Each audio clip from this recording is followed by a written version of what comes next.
Give me the cornflakes. Now. Okay, just take it. Hand it over. Slowly. Here, just take it.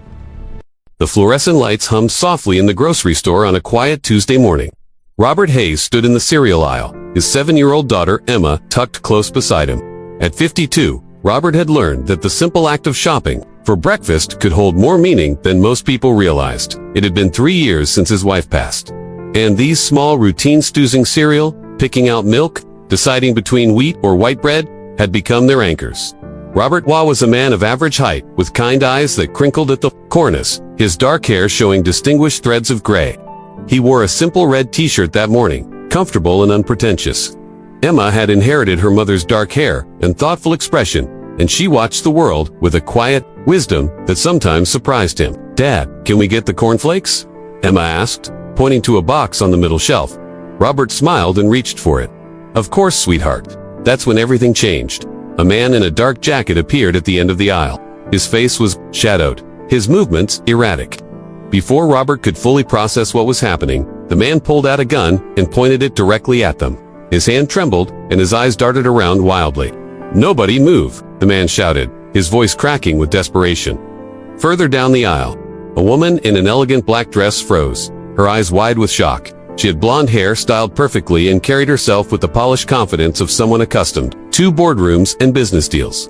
This was Margaret Sinclair, though Robert didn't know it yet, the CEO of one of the largest retail chains in the country. Doing an unannounced store visit, the gunman swung his weapon between them, his panic escalated. "I said don't move. I need money, and I need it now." Robert felt Emma press against his leg, her small hand gripping his shirt. His heart hammered in his chest, but something deeper took over, not bravery, exactly, but a calm certainty born from years of facing life's hardships with grace. "It's all right," Robert said softly, his voice steady.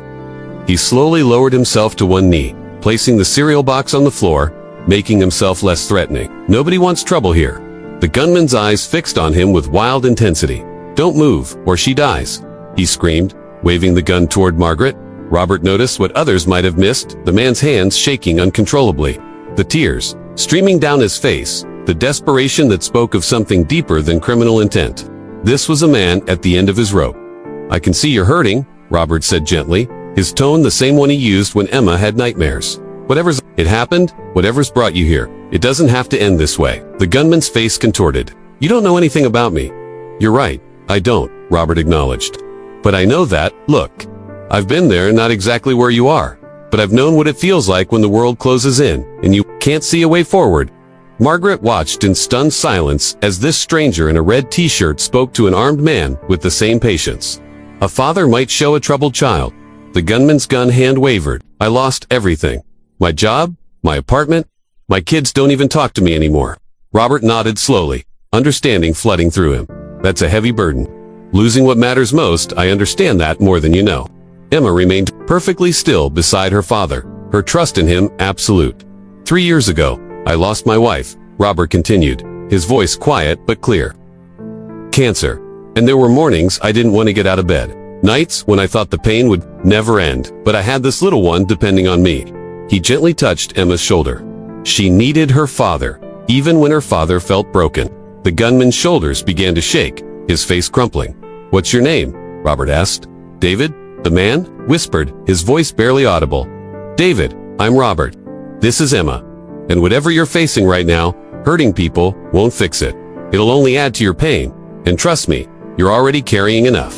A store security guard appeared, at the far end of the aisle, hand on his radio, but Margaret slowly raised her hand, signaling him to wait. Something extraordinary was happening, and she sensed that interrupting might shatter whatever fragile connection Robert was building. "I don't know what else to do," David said, tears flowing freely now. "I'm 58 years old, and I'm useless. Nobody wants to hire me. I can't even afford food." Robert's expression softened further. "You're not useless, David. You're in pain, and pain makes us do desperate things. But look at Miriali. Look at me. I'm standing here with my daughter, buying cereal on a Tuesday morning, and I'm telling you that life can surprise us. Even in our darkest moments, there's a door somewhere we haven't seen yet." The gun slowly lowered, David's arm growing heavy. With the weight of his despair, "What if I helped you find that door?" Robert offered. "Put the gun down, and let's talk. Really talk, not as a criminal and a victim, but as two men who've known hardship." Margaret found herself holding her breath. In her 20 years of corporate leadership, Managing thousands of employees and navigating countless crises, she had never witnessed anything like this. This wasn't negotiation, it was pure, unfiltered compassion. David's hand dropped to his side, the gun pointing at the floor. He looked at Robert with anguished eyes.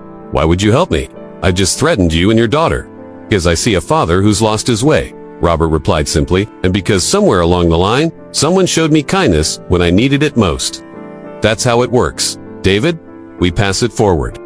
The security guard moved forward cautiously, and David allowed the weapon to be taken from him without resistance. He sank to the floor, sobbing, as police sirens wailed in the distance. Robert stayed with him until the officers arrived. Speaking quietly, offering reassurance, Emma stood close to her father, her small hand in his, absorbing this lesson in humanity that no classroom could teach. Later, after the police had taken statements and the store slowly returned to normal, Margaret approached Robert in the parking. Lottie was helping Emma into their modest sedan, making sure her seatbelt was fastened properly. "Excuse me," Margaret said, her voice catching slightly. "I'm Margaret Sinclair. I needed to speak with you before you left." Robert turned, offering a gentle smile. "Are you all right? That must have been frightening." She shook her head in wonder. "I'm fine, thanks to you. What you did in there, I've never seen anything like it."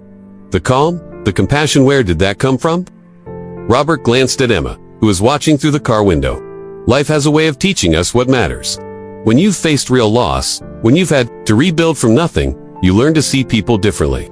That man wasn't a monster. He was someone's father, someone's son, having the worst day of his life. Margaret felt tears prick her eyes. "I run a company with 50,000 employees, and I thought I understood people. But you showed me something today. I'd forgotten that everyone's carrying burdens we can't see." "We all are," Robert agreed. "The question is whether we'll let those burdens harden us or help us connect with others." They talked for 20 minutes in that parking lot, two people from completely different worlds finding unexpected common ground. Margaret learned about Robert's work as an electrician, about the support groups that had helped him through grief, about the simple daily rituals that had saved him. Robert learned about Margaret's own Losiza sister to addiction, a marriage that had crumbled under the weight of corporate ambition. Before they parted, Margaret made Robert a promise. "That man, David, I'm going to make sure he gets help.